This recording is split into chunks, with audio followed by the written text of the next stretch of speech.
creatures are we? In every culture, in every age, we have always felt we were moral. But do our animal instincts and desires make that an illusion? There was this obsession with competition and aggression and selfishness, and so our genes were selfish, we were selfish, and cooperation was a special case that we needed to explain, and we had a lot of trouble explaining it.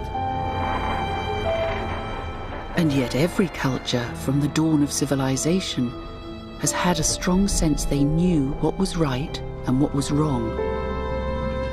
There's something about genuine moral truths which exerts a pull on us, which exerts a demand on us, whether we like it or not. How do we explain such feelings? Is it possible that science can tell us what is and isn't moral? Or do moral truths lie outside of science? And there are many attempts nowadays to derive morality from science. Some are from evolutionary grounds, some are from neuroscience.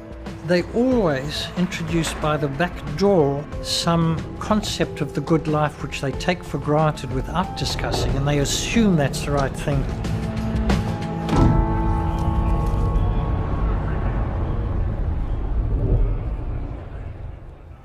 There's a fear of religion, and so some of the arguments for reductionism, or the Professor Ard Louis is a physicist at Oxford and also believes in God.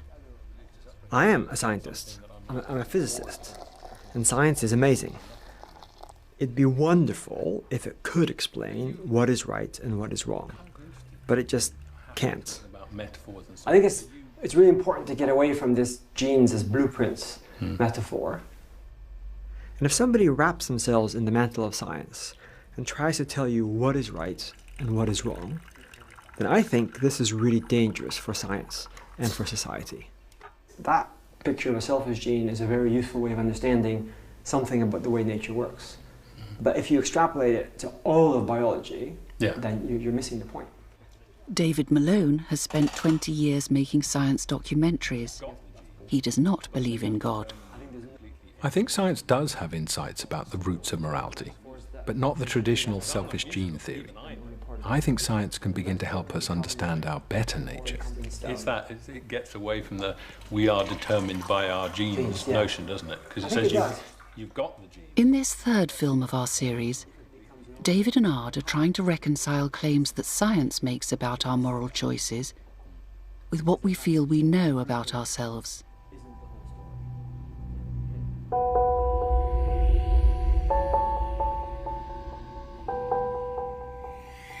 For some scientists, like Peter Atkins, who believe that the only source of true knowledge is the study of the atoms and molecules of which we are made, the only possible source of morality is our genes.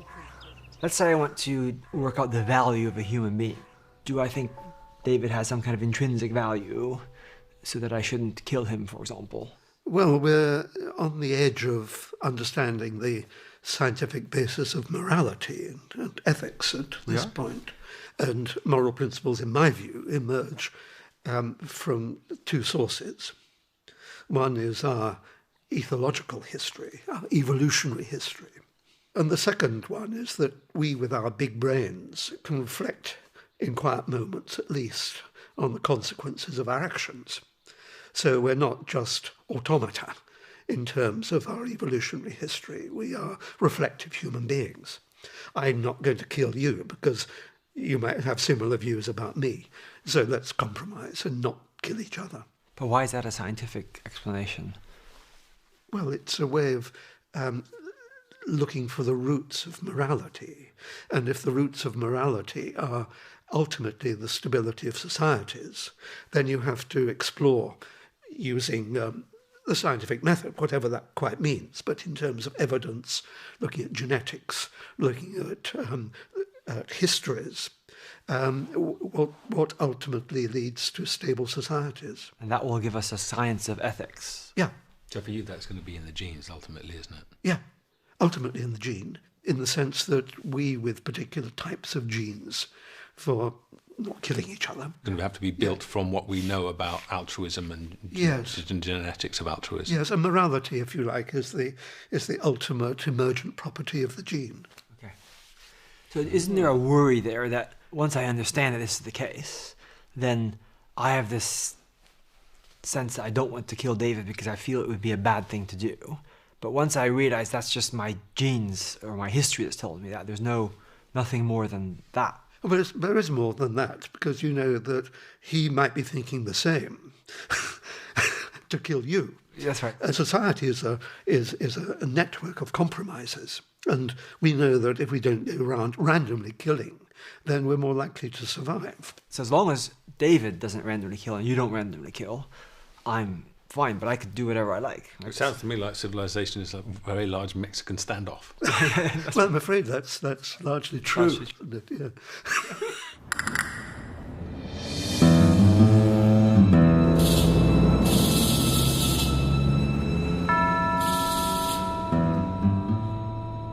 But can we really derive an objective science of morality from evolution?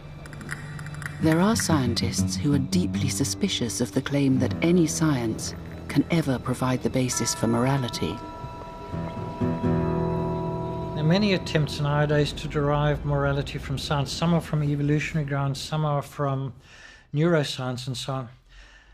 They always introduce by the back door some concept of the good life which they take for granted without discussing, and they assume that's the right thing, and they then go on to talk about morality arriving out of evolution. Now, for instance, people try to say because it promotes people living together, it's good. Well, who said that people living together is good?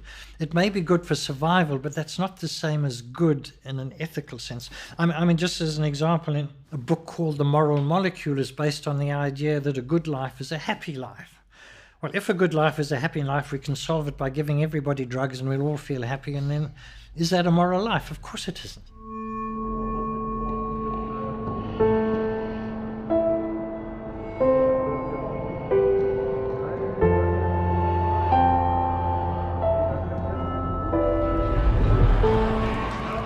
So how should we understand the tension between our animal desires with our hopes of being moral creatures? Religion has traditionally told us we are divided creatures, made of a brutish animal nature that our God-given soul must struggle to control. How different is the modern scientific view? For all the talk of genes sounds new, the story is unchanged. Science has retained the divided view of us. Only now, in place of the soul, we have the rational mind. In place of brutish nature, we talk of selfish genes. The terms have changed, but the dismal view has survived. The philosophers did that. They said, well, religion, let's move that to the side, and we philosophers, we will propose rationality as an explanation of human morality. Yeah, that's a very dangerous idea, because it basically says that deep down we are bad, and with a lot of struggle we can be good, but as soon as something happens, it disappears. Yeah. It's a very pessimistic view of human nature. But there has been proposals that science is going to solve the moral issue. Science is going to tell us what is moral and immoral. And what do you think about that? I would never trust scientists to tell me what is moral or immoral. Okay. Because they're a bit like philosophers. They're sort of narrow in how they look at things. That's Azalea.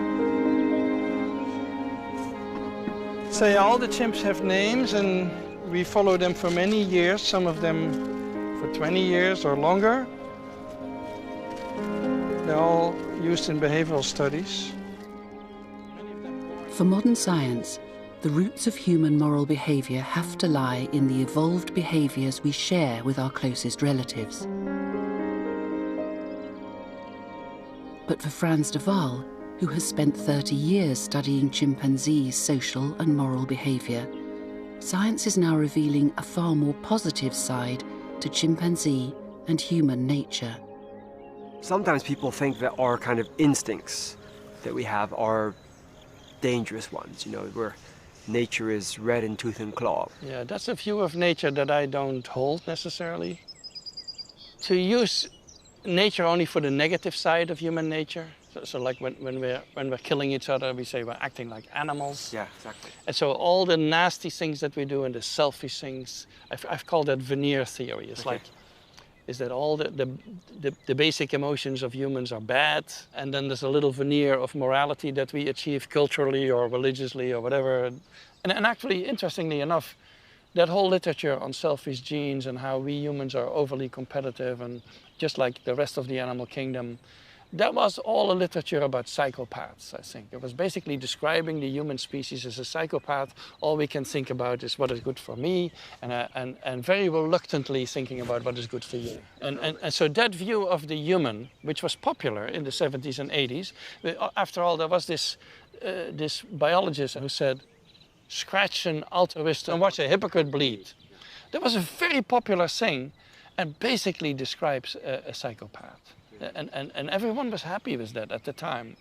And the idea would be that if somebody shows behavior that looks like something good, fundamentally they're doing it for selfish reasons. Yeah, so you scratch them and they're really hypocrites. Yeah, there cannot be genuine altruism, there cannot be genuine kindness, because there's always a selfish agenda behind it.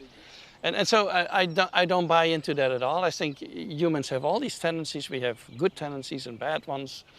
And they're all connected to our human nature and our primate nature. And you can recognize all of that in the chimpanzee as well.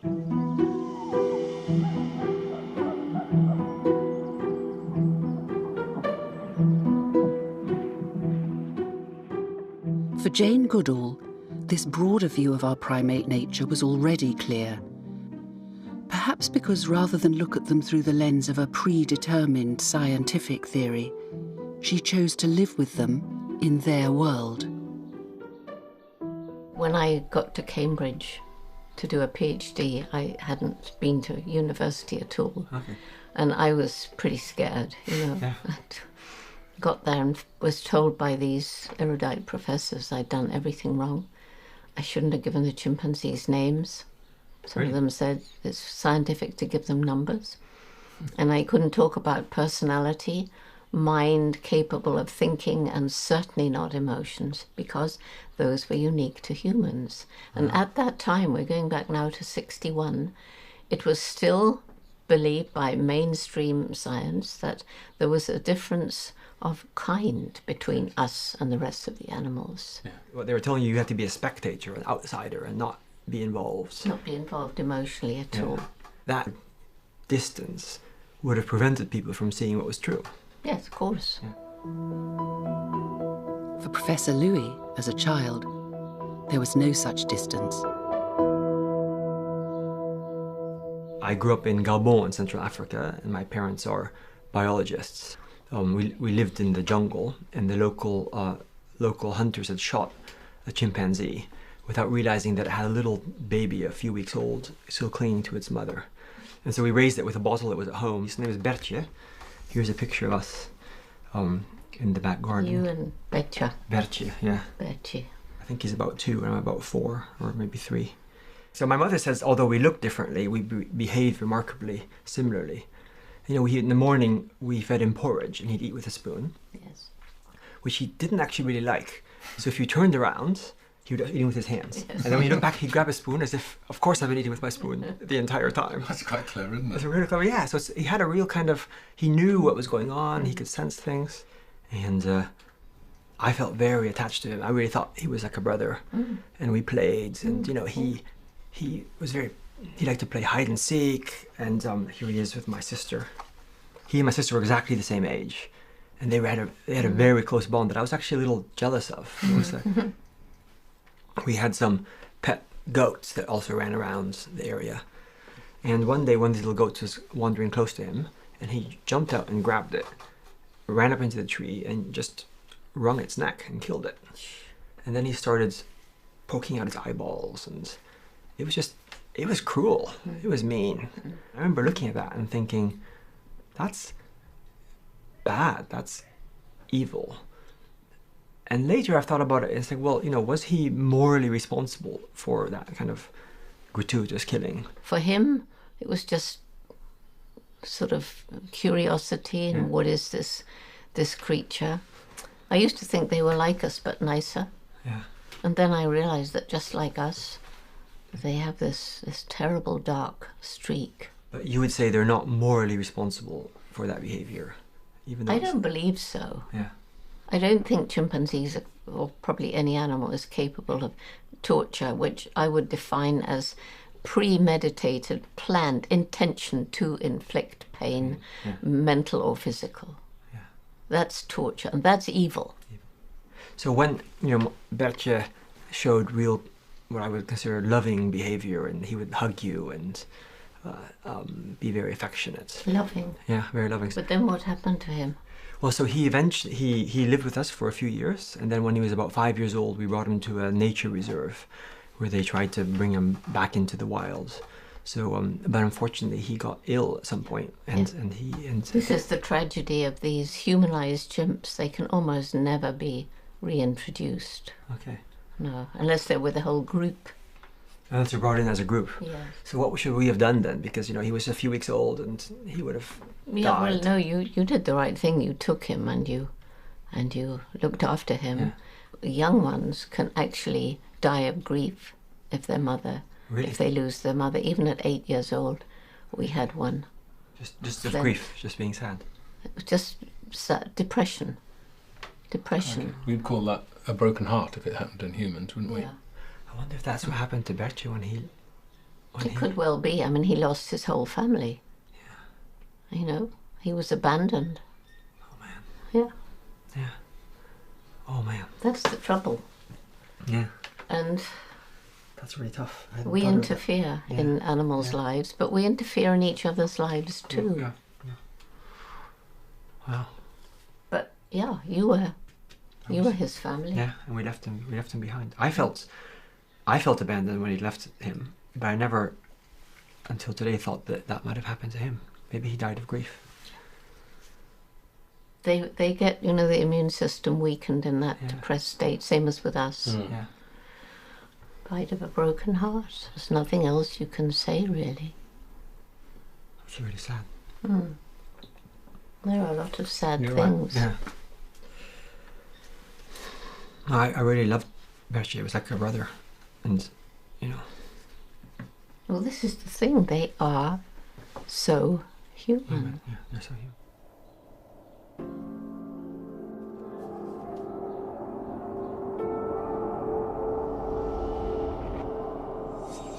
According to evolutionary theory, natural selection should always favour those who are selfish over those who are generous. Those who cooperate should always be cheated by those who defect from the social contract. Yet life stubbornly tells us this isn't always true. Now we realize that cooperation is abundant in nature and it's kind of needed to explain complex life. So we have to ask the question, why is it that sometimes natural selection favors cooperation? Yes, because the simple view of natural selection would be If that it can't. That is where the mechanisms for the evolution of cooperation come into play, such that natural selection sees the advantage of cooperation, favors cooperators over defectors.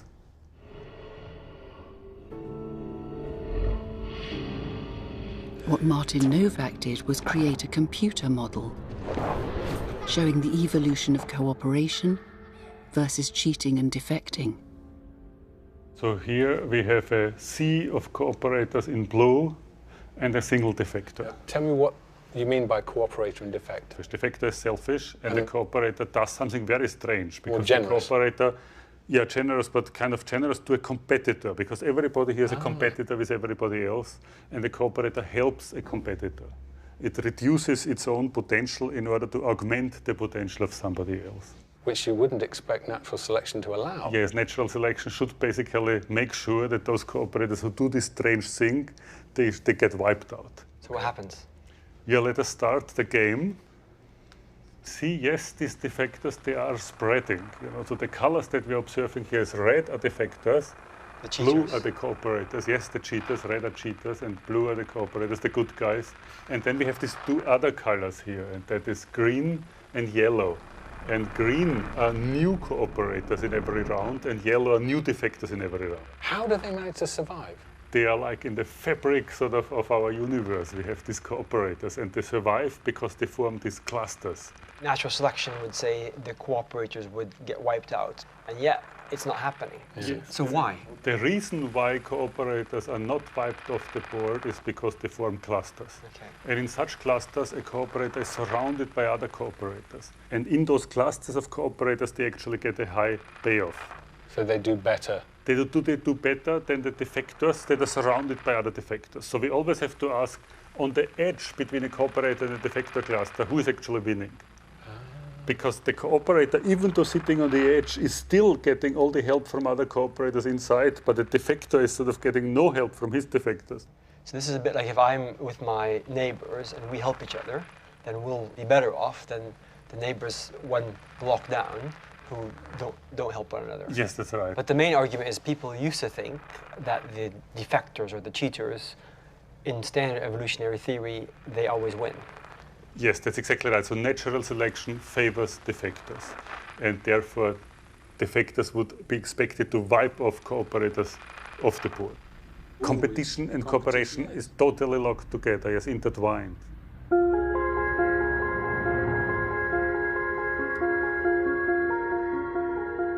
If Martin Novak is right, then mathematical theory shows that evolution depends not just on competition, but on cooperation as well.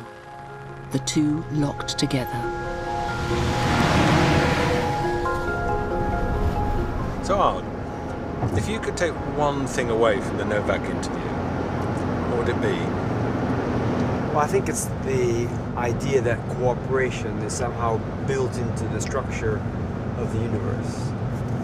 That's really interesting if it's true. Do you think it is? I think so, yeah. I think he's making a pretty good stab at showing that somehow it emerges from the basic laws of nature. That's surprising.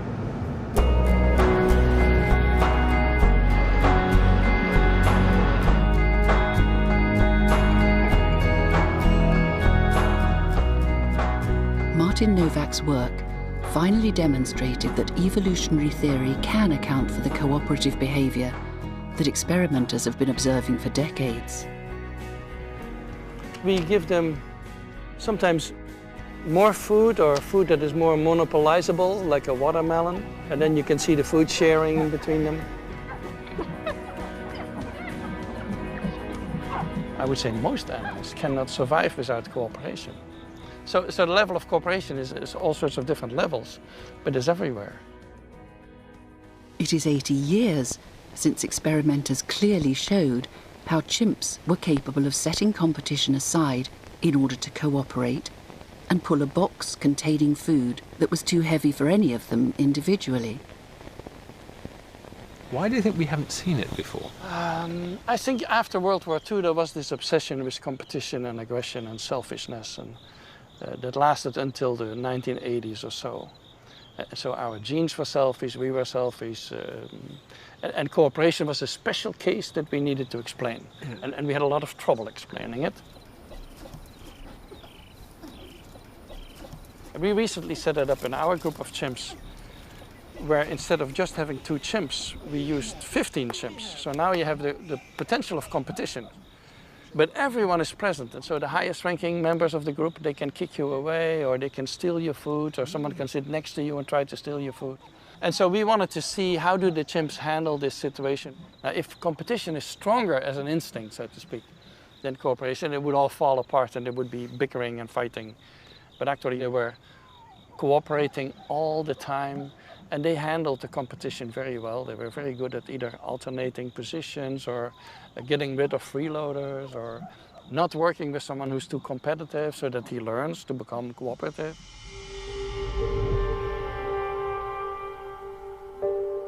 Not only can chimps and monkeys cooperate like us, but Professor de Waal found they shared a strong sense of fairness as well.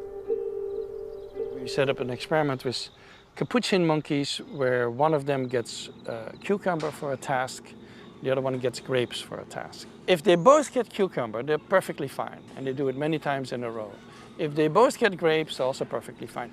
But if you give the partner grapes, and grapes are 10 times better than cucumber, then the one who gets the cucumber still is going to refuse. And not only is he going to refuse, he's going to get agitated, and he's going to shake the cage, and he's going to throw the cucumber out, which is irrational, because the cucumber was good before. Why is it not good anymore? So we set up this experiment. Then a philosopher wrote us that it's impossible for monkeys to have a sense of fairness, because fairness was discovered during the French Revolution. Basically, that tells us morality comes from a bunch of old guys in Paris who sit around and say, well, fairness would be a good idea, you know. And everyone else in the world went, oh my God, what a good idea. Yeah, let's spread the word on fairness. It's a good thing, you know. And so that's how they think we arrive through reasoning and logic at a point where we say fairness is a good thing, and then we implement it in society. But it is completely the other way around. Young children, 2-year-old children, already have a sense of fairness, just like my monkeys do. And so it's an emotional process. You compare what you get with what somebody else gets. I was wondering, in that experiment, did the monkey who's getting the cucumber sometimes just look at the one with the grapes and say, hey? No, that's chimpanzees will do that. Really? The monkeys have a sense of fairness that is at the level of a 2- or 3-year-old child. But the chimpanzees, yes, in chimpanzees you may have a situation that the one who gets the grape will refuse the grape till the other one also gets a grape. That's terribly sophisticated behavior. Yeah, but they do that in the field also. 30 years of careful observation has convinced Professor Duval that the foundation of human morality is the empathy and fairness we share with chimpanzees and other primates. It used to be thought 20 years ago, 30 years ago, that empathy is a sort of decision. I decide to be empathic with you, or I decide to put myself in your shoes. That's not how it works at all. It's an automated process that is a very biased process in addition. I look at morality as a bottom-up system in the sense that it's built on foundations of human, primate, social tendencies. But then what we humans do is we try to translate that into justifications and in principles, and we come up with a narrative. But then we take it one step further, which is an intellectual step, really. It's more like a cognitive step. And that's maybe why I don't see any of that in my primates.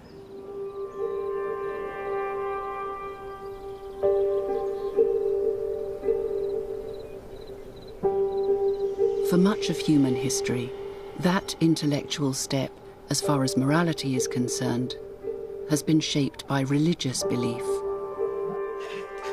So here's a question for you all. If you think that God put certain moral truths in the universe, the absolute ones, do you think chimpanzees would be able to see them dimly? That's really interesting. I've never thought about that before.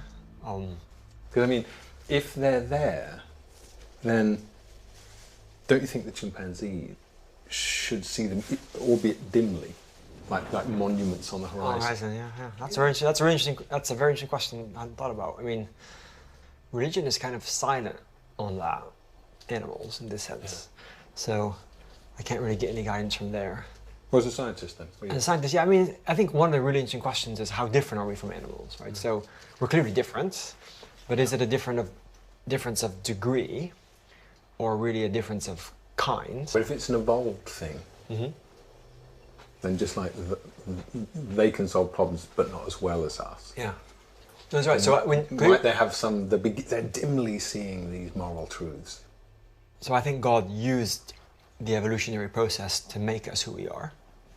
And so why would that not include animals also understanding something about... It's a weird thought, isn't it? It's a weird thought, yeah, exactly. I never thought about that before. That's kind of cool. I think it is. Yeah.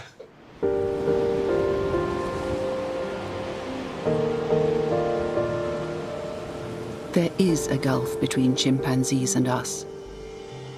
An intellectual and moral threshold we crossed and they didn't. Did you ever see chimpanzees doing some kind of maybe religious type behavior or dances? Or Let's say pre-religious. So we have this amazing waterfall at Combi. Okay.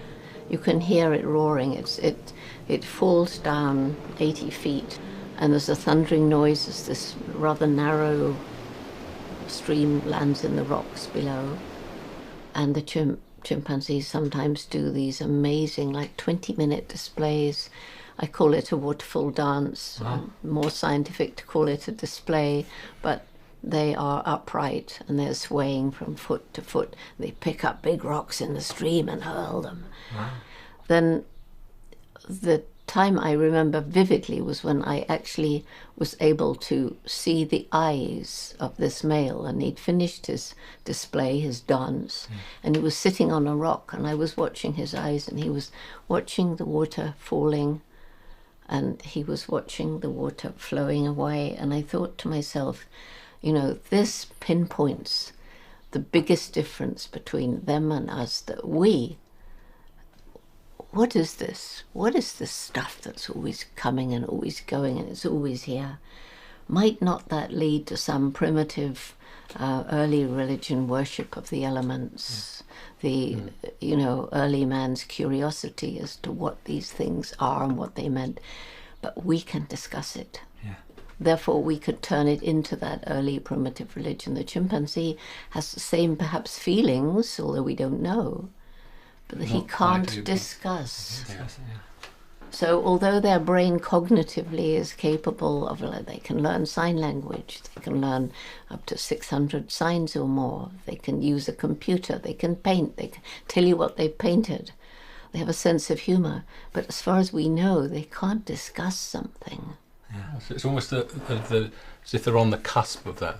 They might have intimations of something, but it's just out of reach for them.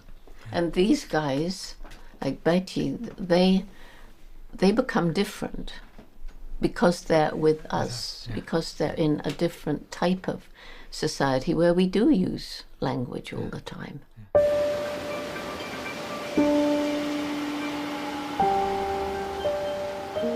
Once humans had evolved the intellectual ability to know and talk about what was good and what was bad, we began to worry why it was we sometimes chose to do bad.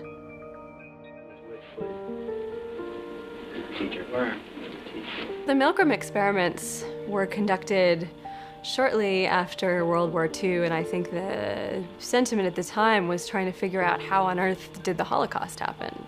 And this electrode paste is to provide a good contact to avoid any blister or burn.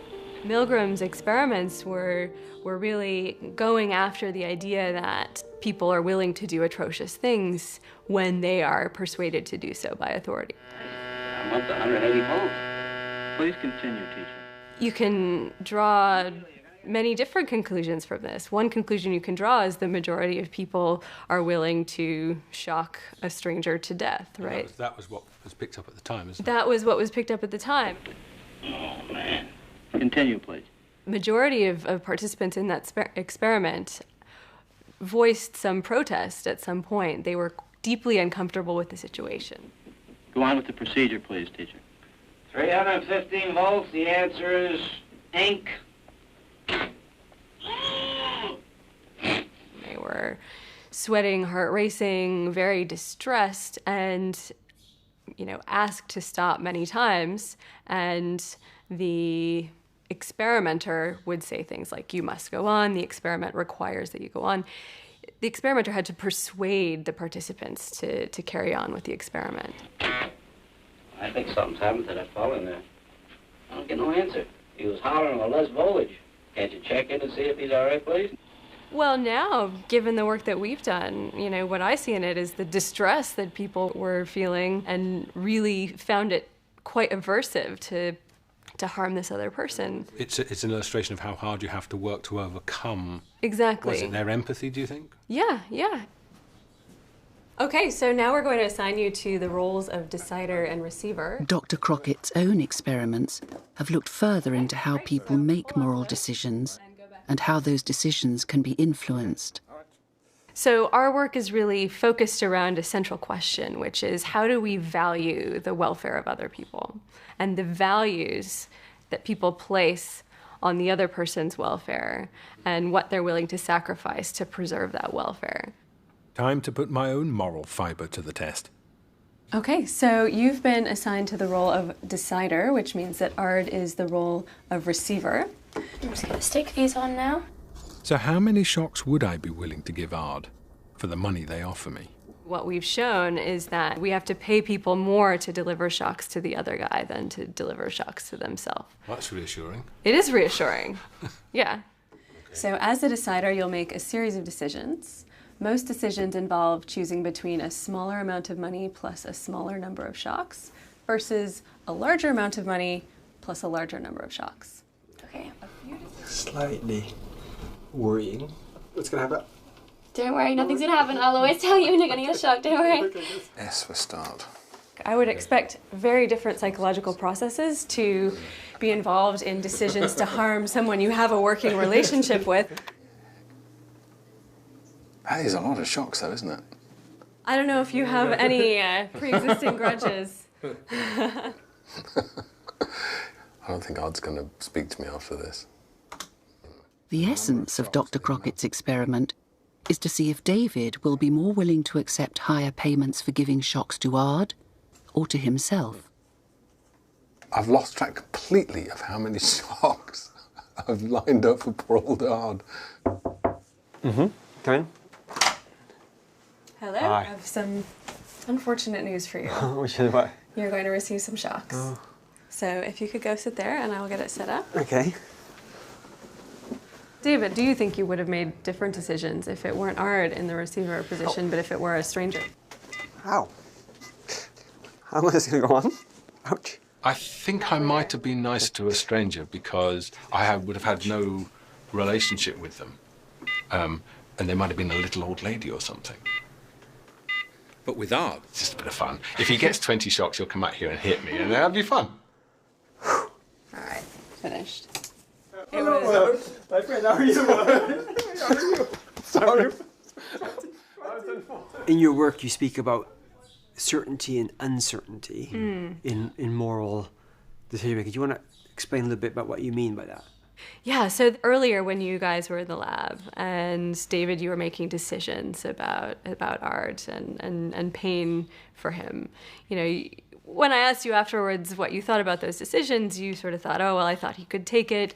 And then I asked you, well, if it had been a stranger, how would you have chosen? And what you said is very much in line with the way we've been thinking about it. You said, well, you know, I wouldn't know who the person was. I wouldn't know anything about them. What if it was an old lady? And at the end of the day, we can't get inside another person's head, right? And so when we make a decision that's going to affect someone else, there is an element of uncertainty that can never be satisfactorily resolved. And I think that the more uncertainty there is, the more cautious we are when we're dealing with other people, because we don't want to put someone in a bad way. And there's a sense of risk associated with making an assumption about someone that could be wrong. That's fantastic, because that runs completely counter to the old arguments about altruism, where you'll only actually care about the people you're related to, those nearest and dearest to you, and this is running completely counter to it. Yeah, well, it does set up some unusual predictions.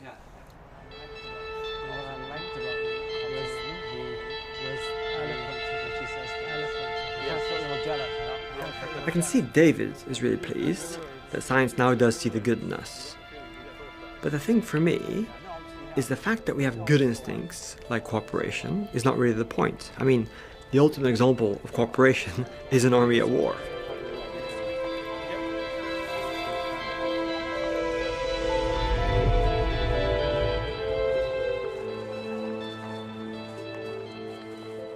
Let's say that I watch a man throw a rock, okay? And I ask myself, what can I explain from science about the throwing of that rock? Well, I can explain the trajectory of the rock by laws of physics, how hard he throws it by the laws of biomechanics. I could even use neurophysiology to work out how the signals went into his arm and back to throw the rock. You can see which bits of his brain light up. Yeah, all that kind of stuff. But there's another level, which is, should he have thrown the rock? Until he throws a rock at you, right? Was that the right thing to do or the wrong thing to do? That's a really important question, but science doesn't tell me whether he should or shouldn't have thrown the rock. right? And so I think it doesn't really matter to me whether I can describe by the laws of physics everything about him. Everything about how he threw the rock. Yeah, right? you want to know why. I want to know why he threw the rock, and I want to know, should he have thrown the rock, right? Or should he not have thrown the rock? For religious people, like Ard and John Cottingham, the question remains, can there ever be a scientific answer to what we ought to do and what obliges us to do it? Can the truths of morality, for example, that compassion is required of us, that cruelty is wrong, can those be reduced to or explained in terms of the laws of physics? Pretty clearly not. Can they then be explained in terms perhaps of biological drives? Well, again, I think not, because there's something about genuine moral truth which exerts a pull on us, which exerts a demand on us, whether we like it or not, almost irrespective of how we feel, what we would like to do. Now, either you explain those away as illusory in some way, or you have to acknowledge there's a part of reality which isn't just configurations of particles interacting. So someone might say that, we could explain these moral sense we have, even the feeling of being compelled on maybe an evolutionary ground. So we've evolved this way because it makes us better at cooperating or better at surviving, really. If you take a kind of biological view, as you were suggesting, then it so happens that we've evolved certain inclinations.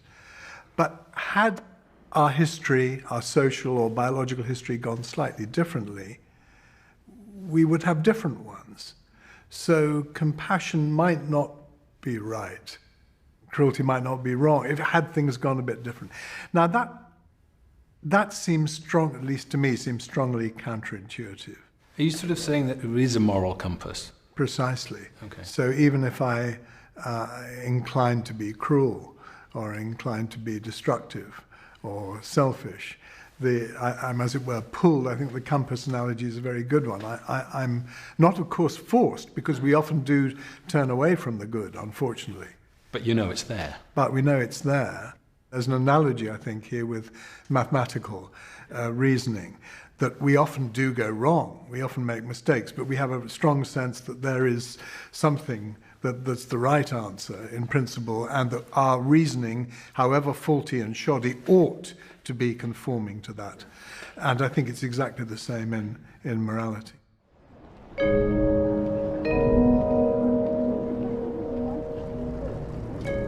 If morals are merely evolved sentiments or just cultural preferences, and they have no ultimate binding authority.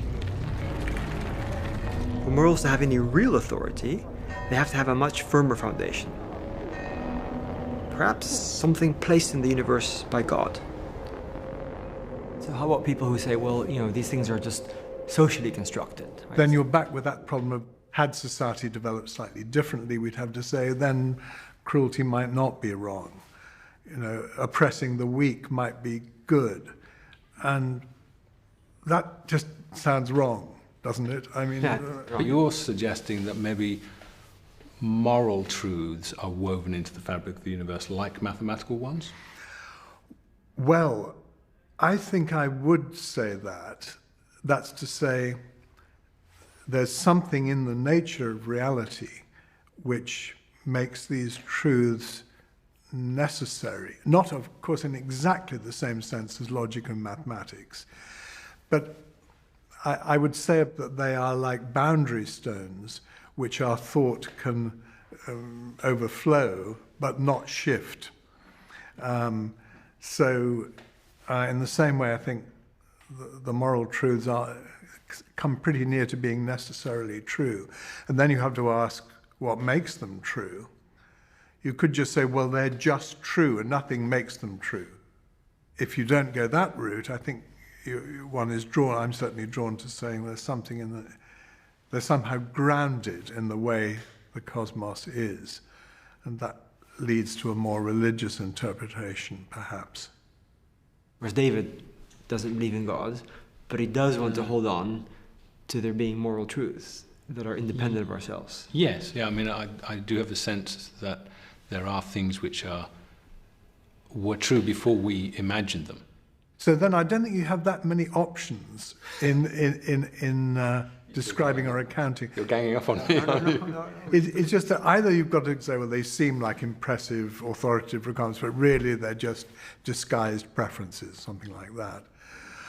Or you have to say they're just wafting around in some abstract realm. I'm guessing you don't like that, the wafting around well, option. I think you like wafting. No, that's not fair, I don't. Or they are grounded in some ultimate reality. And that's So those are my only choices? Because none of those three options seem terribly appealing. I don't know, I mean... That's interesting. I think I don't know yet.